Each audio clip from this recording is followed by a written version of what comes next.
بسم اللہ الرحمن الرحیم۔ آج ہم بات کریں گے زمزم کی کھدائی۔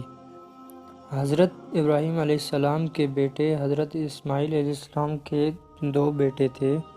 ان کی نسل اس قدر ہوئی کہ مکہ مکرمہ میں نہ سما سکی اور پورے حجاز میں پھیل گئی۔ ان کے ایک بیٹے کدار کی اولاد میں عدنان ہوئے۔ عدنان کے بیٹے موعد اور پوتے کا نام نزار تھا۔ نزار کے 4 بیٹے تھے، ان میں سے ایک کا نام مظہر تھا۔ مظہر کی نسل سے قریش بن مالک پیدا ہوئے۔ یہ فہر بن مالک بھی کہلائے۔ قریش کی اولاد بہت ہوئی۔ ان کی اولاد مختلف قبیلوں میں بٹ گئی۔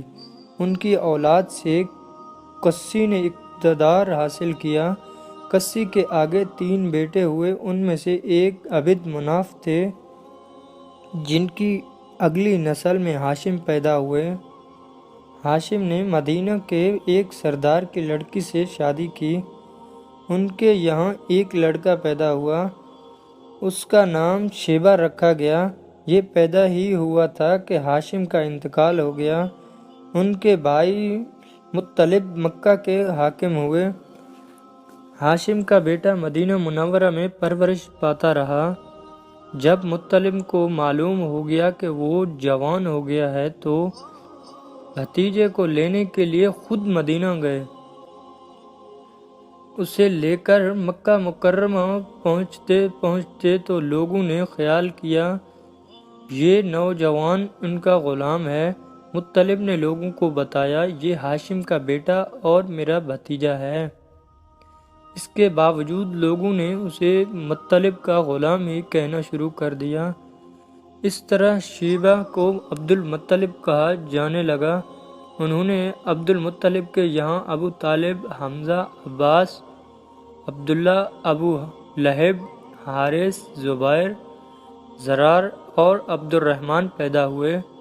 ان کے بیٹے عبداللہ سے ہمارے نبی حضرت محمد صلی اللہ علیہ وآلہ وسلم پیدا ہوئے۔ عبد المطلب کے تمام بیٹوں میں حضرت عبداللہ سب سے زیادہ خوبصورت اور سب سے زیادہ پاک دامن تھے۔ عبد المطلب کو خواب میں زمزم کا کنواں کھودنے کا حکم دیا گیا، یعنی حضرت اسماعیل علیہ السلام کے کنویں کو۔ اس کنویں کو قبیلہ جرہم کے سردار مزاج نے پاٹ دیا تھا۔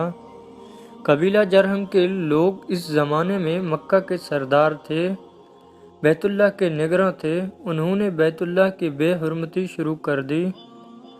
ان کا سردار مزاج بن عمر تھا، وہ اچھا آدمی تھا۔ اس نے اپنے قبیلے کو سمجھایا کہ بیت اللہ کی بے حرمتی نہ کرو، مگر ان پر اثر نہ ہوا۔ جب مزاج نے دیکھا کہ ان پر کوئی اثر نہ ہوتا تو قوم کو اس کے حال پر چھوڑ کر وہاں سے جانے کا فیصلہ کیا۔ اس نے تمام مال و دولت، تلواریں اور زرہیں وغیرہ خانہ کعبہ سے نکال کر زمزم کے کنویں میں ڈال دی اور مٹی سے اس کو پاٹ دیا۔ کنواں اس سے پہلے ہی خشک ہو چکا تھا، اب اس کا نام و نشان مٹ گیا۔ مدتوں یہ کنواں بند پڑا رہا۔ اس کے بعد بنو غزہ نے بنو جرہم کو وہاں سے مار بھگایا۔ بنو خزاع اور قسی کی سرداری کا زمانہ اسی حالت میں گزرا۔ کنواں بند رہا یہاں تک کہ قسی کے بعد عبد المطلب کا زمانہ آ گیا۔ انہوں نے خواب دیکھا۔ خواب میں انہیں زمزم کے کنویں کی جگہ دکھائی گئی اور اس کے کھودنے کا حکم دیا گیا۔ حضرت علی رضی اللہ تعالیٰ عنہ سے روایت ہے کہ عبد المطلب نے بتایا میں ہجر سعود کے مقام پر سو رہا تھا کہ میرے پاس ایک آنے والا آیا۔ اس نے مجھ سے کہا طیبہ کو کھودو۔ میں نے پوچھا طیبہ کیا ہے، مگر وہ کچھ بتائے بغیر چلا گیا۔ دوسری رات پھر خواب میں وہی شخص آیا، کہنے لگا براہ کو کھودو۔ میں نے پوچھا براہ کیا ہے، وہ کچھ بتائے بغیر چلے گیا۔ تیسری رات میں اپنے بستر پر سو رہا تھا کہ پھر وہ شخص خواب میں آیا۔ اس نے کہا مجنونہ کھودو۔ میں نے پوچھا مجنونہ کیا ہے؟ وہ بتائے بغیر چلا گیا۔ اس سے اگلی رات میں پھر بستر پر سو رہا تھا کہ وہی شخص پھر آیا اور بولا زمزم کھودو۔ میں نے اس سے پوچھا زمزم کیا ہے؟ اس بار اس نے کہا زمزم وہ ہے جس کا پانی کبھی ختم نہیں ہوتا، جو حاجیوں کے بڑے بڑے مجموعوں کو سیراب کرتا ہے۔ عبد المطلب کہتے ہیں میں نے اس سے پوچھا یہ کنواں کس جگہ ہے؟ اس نے بتایا جہاں گندگی اور خون پڑا ہے اور کوا ٹونگے مار رہا ہے۔ دوسرے دن عبد المطلب اپنے بیٹے حارث کے ساتھ وہاں گئے۔ اس وقت ان کے یہاں یہیں ایک لڑکا تھا۔ انہوں نے دیکھا وہاں گندگی اور خون پڑا تھا اور ایک کوا ٹھونگے مار رہا تھا۔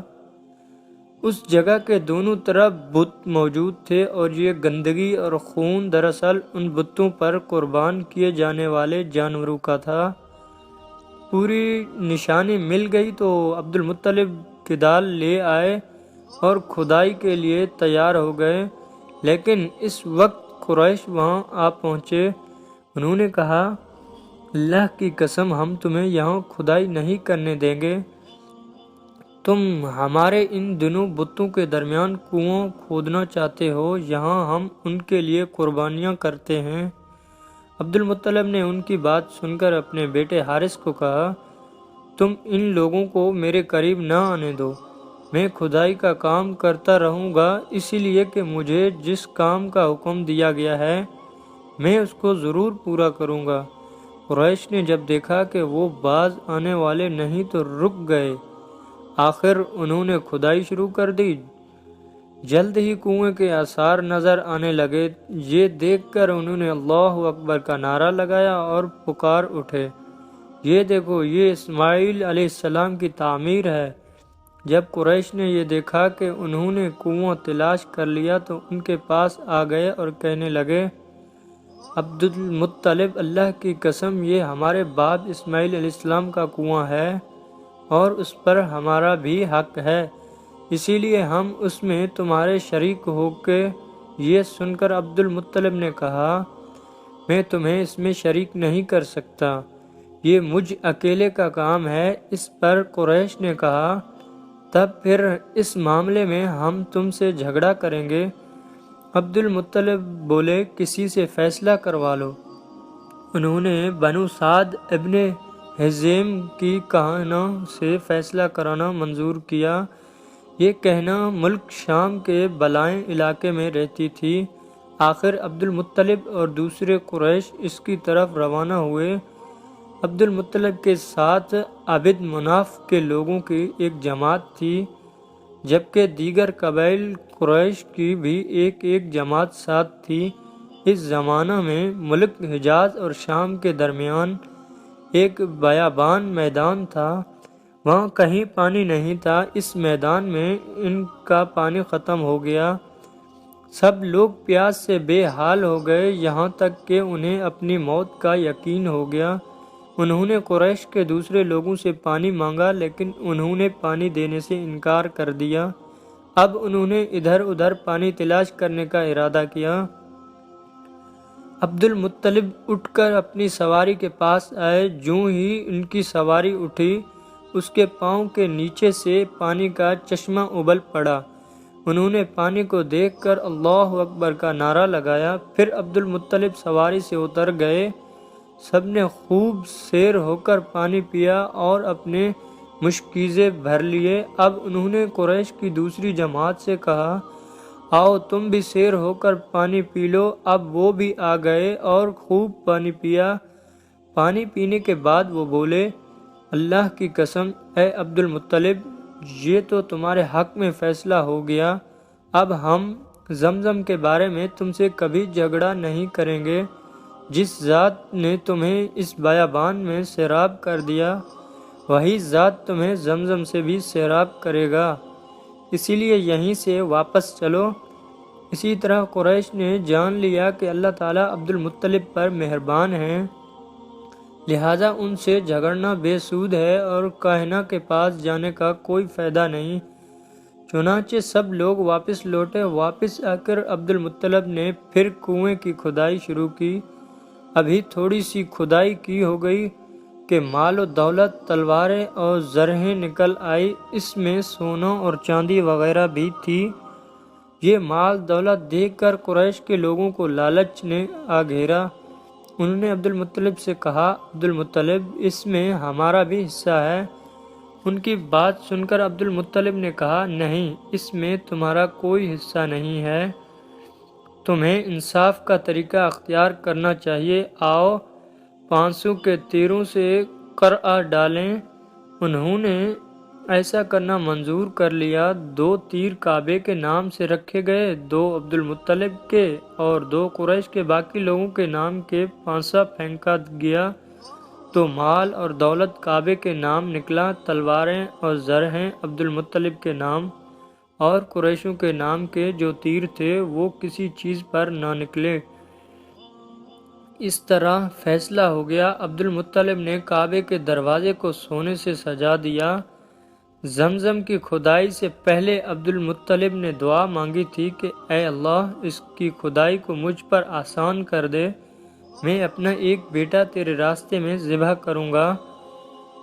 اب جب کہ کنویں